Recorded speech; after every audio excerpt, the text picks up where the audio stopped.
Good evening, CBC. Can we please give it up for our President Joe Biden? Oh, it's good to be back. Please have a seat, everyone. Please have a seat. I have to say,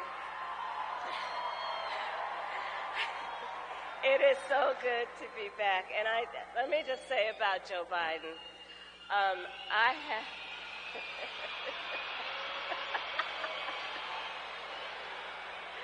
hello to all my Divine Nine brothers and sisters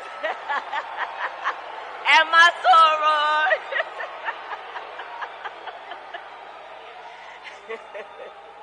And to all my HBCU brothers and sisters.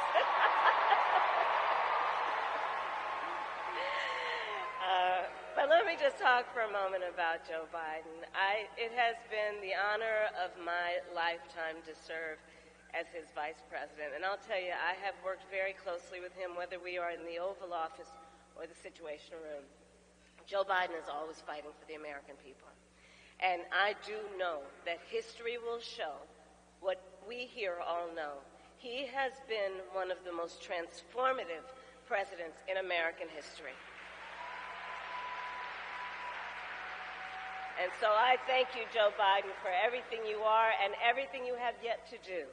And thank you also to all the leaders of CBC, Chair Stephen Horsford, CBCF Chair Terry Sewell, and ALC co-chairs Troy Carter and Lucy McBath for your years of service to CBC and to our nation. I also want to thank Hakeem Jeffries, who will be the next Speaker of the House. Yes, he will. And nobody knows how to quote Biggie better than Hakeem. Assistant Leader Joe Neguse, thank you for your leadership. And I cannot go further without thanking the great, great Congressman Jim Clyburn.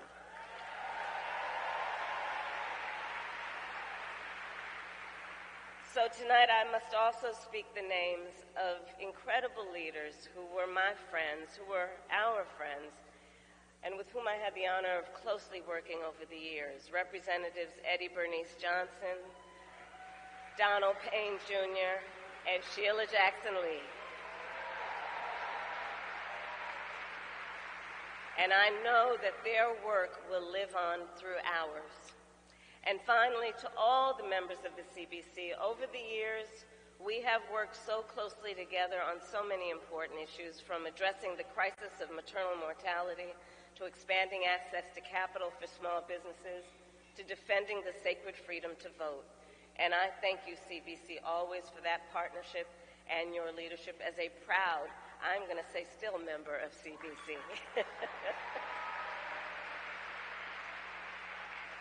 So for more than half a century, everyone here knows the Congressional Black Caucus has served as the conscience of the Congress and of our nation. And as a proud former CBC member, I know firsthand America relies on the leaders in this room, not only for a conscience, but for a vision. The CBC has always had a vision for the future of our nation, a future where we can see what is possible unburdened by what has been, a future where we fulfill the promise of America, a promise of freedom, opportunity, and justice, not just for some, but for all. And today, that vision, our vision, is under profound threat. While we move and fight to move our nation forward toward a brighter future, Donald Trump and his extremist allies intend to take our nation backward. They will give tax breaks to billionaires and big corporations, cut Social Security and Medicare, and end the Affordable Care Act, which the CBC fought so hard to pass. But we are not going back. We are not going back. No, we will chart a new way forward. We, together, have a vision of a future for our country where no person has to go broke just because they got sick. We have a vision that understands then the importance of strengthening the Affordable Care Act. Remember, they tried to name it Obamacare thinking people wouldn't like it? People love it. He wants to talk about people love it. People love the ACA.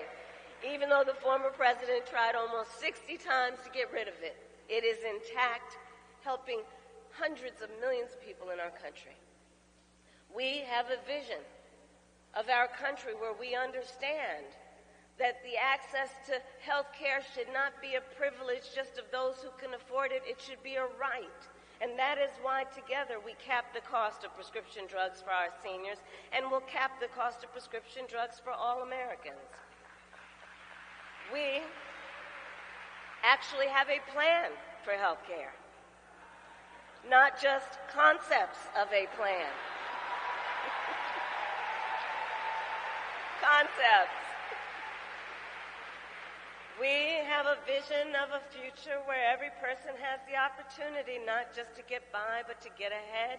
And so we will build, yes, what I call an opportunity economy, so every person has an opportunity to own a home, start a business, and build intergenerational wealth, including my plan to help create 25 million new small businesses in the next 4 years.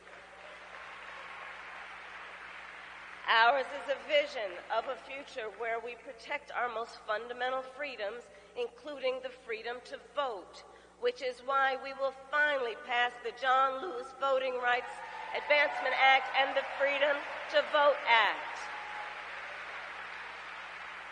And we will continue to fight for the freedom of a woman to make decisions about her own body and not have her government telling her what to do. Because we here know one does not have to abandon their faith or deeply held beliefs to agree. The government should not be telling her what to do.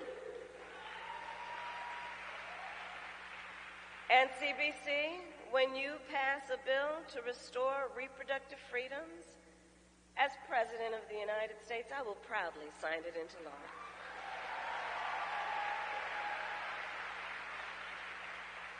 So to continue to realize our vision for the future of our nation, we have some hard work ahead of us.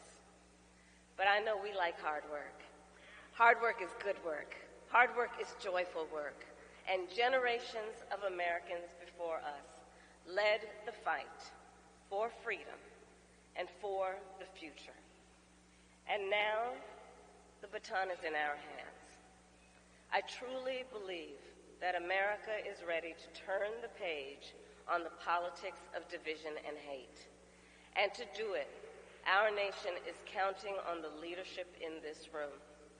So to everyone here, no matter what state or district you live in or represent, I thank you in advance for your work, the work you have done and will continue to do to register people to vote, and to get folks to the polls. Each of us has a job to do. And the bottom line is, we know what we stand for, and that's why we know what we fight for. And when the CBC fights, we win. I thank you. God bless you. God bless the United States of America. Thank you, everybody.